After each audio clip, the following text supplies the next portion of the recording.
but it's just a follow-up on what you were talking about, plastics. I'm with the Sierra Club and EcoSwift, and we've been following this, and the basic problem with plastics. First of all, I agree with everything you say. It is true, the stuff does not break down. It just renders smaller and smaller, and if you eat fish now, your system does not break it down. It's like the forever quantity. So the problem with plastic is this. You can gather it up and recycle it, and you can render it into pellets, but it must be reformed into other products. And so when there is an economic downturn, your major buyer, in this case it'd be China, they cut back on what they need of it. And so bales of the stuff just sit around in supply depots all over the country or on the docks waiting for another economic swing. So that was until we all know, I went and researched, and we all know that plastics comes from petroleum.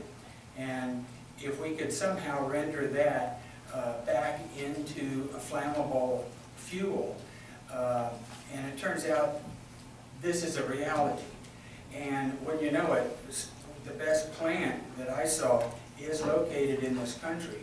You might want to take this down. The county of Montgomery County, Maryland, has a facility that's located in Durwood, Maryland, just outside of DC.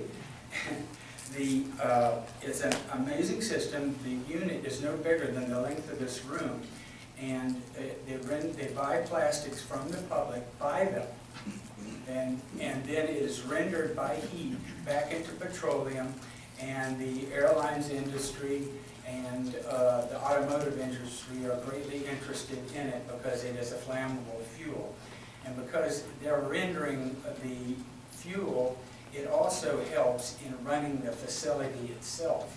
So it's not run by electricity or anything like that. So I encourage you to know that the answers are on the way.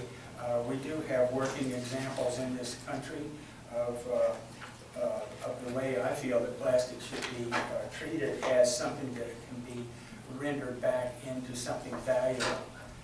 Thank you.